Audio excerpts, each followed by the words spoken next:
Hello, happy Friday. Welcome to Durrett's Take. Let's get started. So, obviously, we got the conference championship games this weekend, so I'm going to be going over my predictions for those. Let's start off with the Bucks and Packers game since I'll be on first. So, this was an interesting one to go kind of back and forth on. Um, the Bucks, after upsetting the Saints, are going to be at kind of the trendy pick to either cover or actually get this outright upset. And Brady the playoffs, as we know, is hard to beat. Um, and he also won't be affected by cold weather, unlike some of his teammates probably will. Um, Also, they trounced Green Bay in the regular season, so you got that going. But here's why I think the Packers are going to win this game. First of all, Rodgers had one of, if not the worst game of his career last time they played. Rodgers doesn't have to be that spectacular, but if he just plays an average game, for Rodgers, that's good enough to win. Also, the only reason why the Bucks won on Sunday against the Saints was they forced 4 turnovers and got 21 points off of it. I know they got I know they got 2 picks and against Green Bay, got 14 points out of it. But it's just like I don't think the Packers are going to be forcing 4 turnovers and giving the Buccaneers 21 points. I just don't see that happening. Now, if that happens, then yeah, Bucks win. But if that doesn't happen, I feel like that's not going to work. Because then on the points that the Buccaneers did get a turnover, they were just only doing field goals. So also you got certain players like Antonio Brown is dated with an injury. Chris Godwin has been underperforming the playoffs, so it's like there's some weapons of his that he won't be able to rely on as much, and for the next game as maybe like a Mike Evans type of thing. Um, Now I'll give the Bucks this though. They have a very good run defense, which means the Packers probably not going to have a good running game, which means it is going to be all on Aaron Rodgers to kind of win this game. Which Aaron Rodgers obviously is so capable of. Now, if you're saying you want all of Derek Carr, all of Baker Mayfield, then that's where it's going to be kind of hard. But all of Aaron Rodgers can be just fine if you play it right. And then also the Buccaneers are running the ball better than themselves as well, which is good because if they can do that, like they did against States, and they keep Aaron Rodgers on the sideline, which is one of the only ways you can beat Aaron Rodgers right now. Um, so like I said, I mean, I expect this to be a good close game, but I just like what the Packers are doing right now and the way Aaron Rodgers is playing, so I'm going to take them. Um, the final score being Green Bay 24, Tampa Bay 20. Next, you get the Bills and Chiefs. Now, this game's also very appealing, assuming Patrick Mahomes plays. Like, I'm not even going to go into an analysis about if Mahomes doesn't play, because then Bills will win automatically. Let's just assume Patrick Mahomes is playing, and I think he will.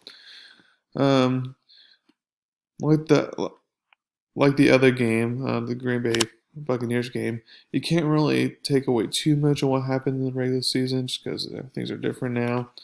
Now and plus that was like a cold, rainy weather afternoon type of game, so it's like the Chiefs were just like running the ball most of the time, which the Chiefs that's not what they're going to do in this game.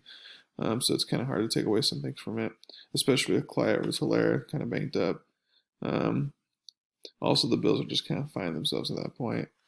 Um, Now I have a feeling that the Bills here are going to make things very difficult for the Chiefs. I feel like at least to start off, they're going to be hard to stop in the first half, and then I feel like the Chiefs will eventually start to figure them out and kind of like make some defensive plays in the second half. And then for Mahomes, I feel like he's going to be kind of a little so-so in the first half because not only is he worried about, okay, well, hopefully I don't get a concussion or hopefully my head doesn't hurt again, which means he's probably not going to use his legs as much. But also, I mean, he's been apparently having a foot problem, so but if he could, so that's going to limit him as well. But if he gets not worry about his foot or not worry about his head and just rely on his game, I feel like he'll eventually play well, and I feel like he'll lead the Kansas City Chiefs down on a winning drive to send it to the Super Bowl and have a State Farm Super Bowl. That'd be fun to have a State Farm Super Bowl.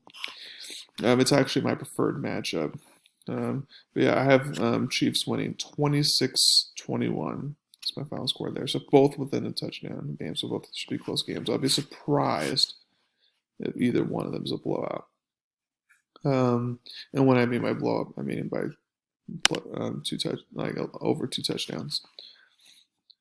So to go over my preferred matchups, like I said, I prefer a Packers Chiefs Super Bowl as of right now, and if that can't happen, then I would prefer um,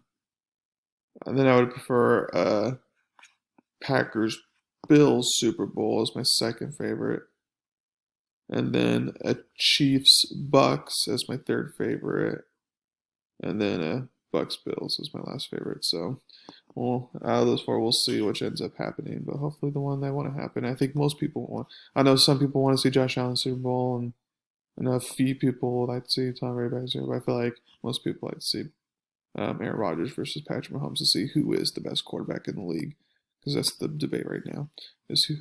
So now I'm going to go over my mock draft. So I this is my first mock draft, so mock draft 1.0, if you will.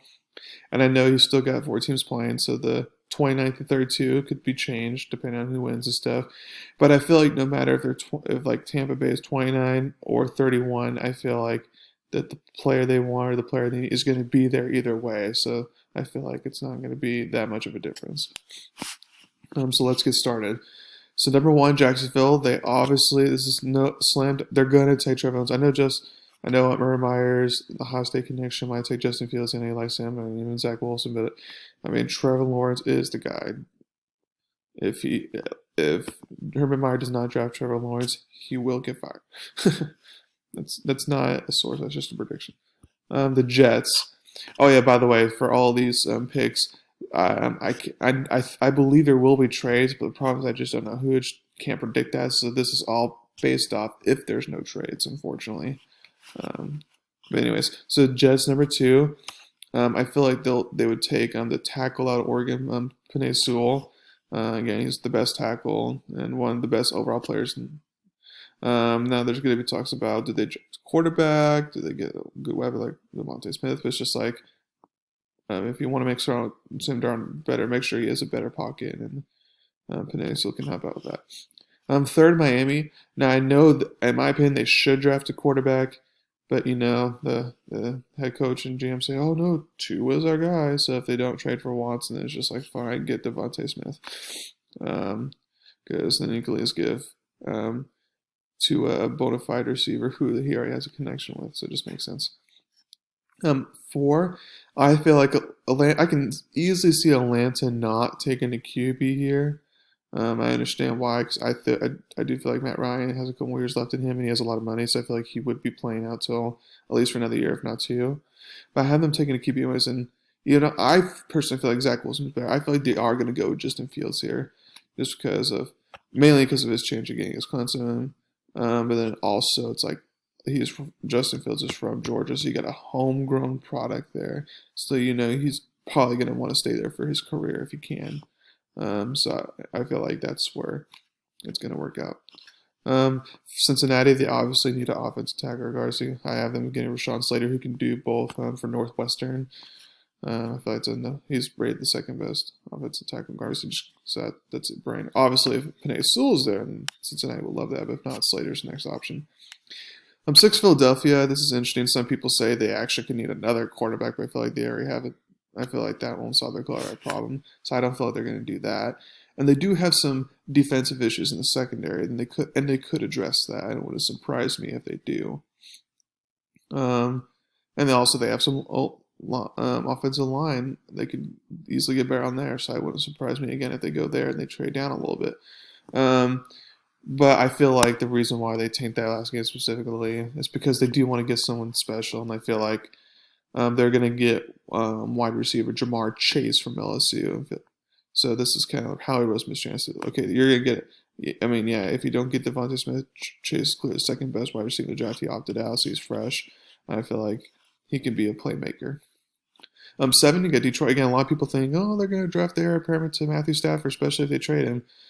It's like, yeah, but who says Matthew Stafford's going to trade? And I think he should, but who says that happens? And if he doesn't, yeah, they can still draft a quarterback for replacement. But the problem for Detroit, again, is defense. They need a serious upgrade defensively. So I have them drafting outside linebacker Micah Parsons from Penn State. I mean, he's one of the best defensive players, and if not the best defensive player in this draft. So I feel like Detroit's going to go after him. 8, I got Carolina.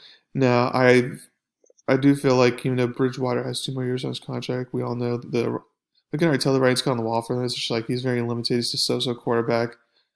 Like, so I feel like they're going to draft a replacement, which then quarterback Zach Wilson from BYU. This is the perfect place for him. Like I already said earlier, he comes in, learns from Bridgewater for a year or two under a veteran, and then he can take over, especially once the team's kind of done rebuilding. And after a year or two, they should be done with that. 9, I got Denver again. They could be in the market for a quarterback if they don't like Drew Lock. But I feel like they're going to give Drew Lock one more chance, one more year here. So I don't feel like they're going to draft a quarterback, especially if the top 3 are already gone, because then you're kind of like risking it at some point after that. And what they need to upgrade defensively, seriously. So I had them drafting the next best defense player and quarterback Patrick Surtain, cornerback from Alabama. I feel like that'd be a steal for them to get him in 9. 10, Dallas. Now, they would love Patrick Surtain here, but if he's off the board, they need help in the secondary. Now, they can do online, they can do some other stuff. I feel like they definitely help in the secondary. So I would have them get another good corner. And Caleb Farley from Virginia Tech. He opted out this year, so he doesn't have any recent highlights, but I feel like he's a good one. 11, New York Giants. Again, they can go many options here. But I have them going for a wide receiver, Rashad Bateman from Minnesota. Because while they do have some good wide receivers, I feel like they can use more of that and try to land like a number 1 type wide receiver to kind of help Daniel Jones out.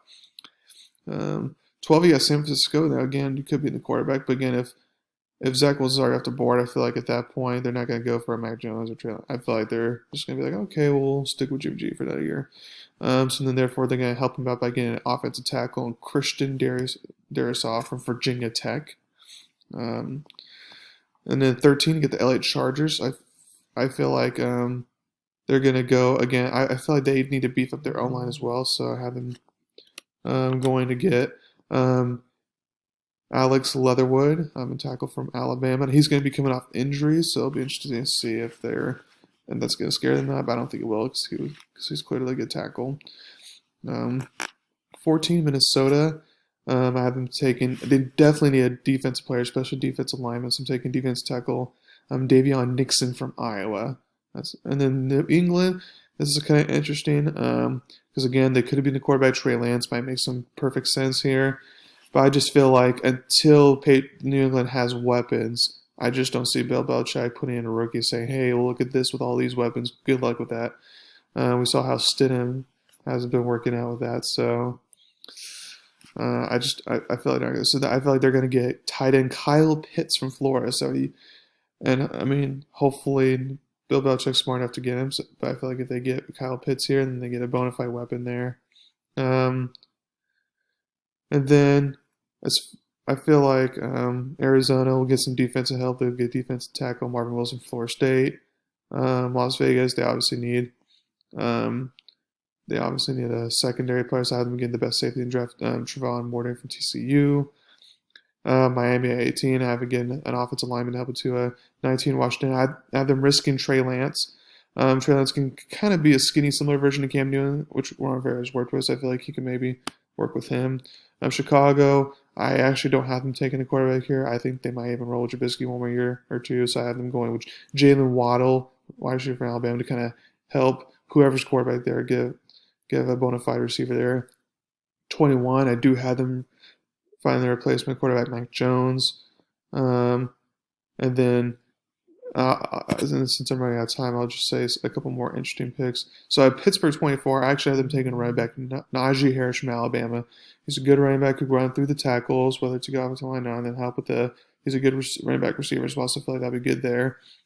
Baltimore, I have them taking wide receiver Kadarius Toney from Florida. Now, again, it's not as good for receivers Chase or Smith, but they need a wide receiver to help with them more. Tampa Bay, I actually have them drafting the quarterback of the future, Kyle Trask from Florida. So once Brady is gone, maybe Trask can step in and be good. Buffalo, I have them drafting another running back despite them having Austin Singletary and Travis Etienne, because I feel like he can be a good weapon for them. And then with Green Bay, Kansas City, I have them both drafting linebacker Dylan Moses from Alabama and Xavier Collins from Tulsa, because I feel like they can both use some linebacker help. So thank you very much. This is my podcast. Thank you. Subscribe to my channel to learn about me. Thank you very much, and y'all have a wonderful weekend. Bye bye.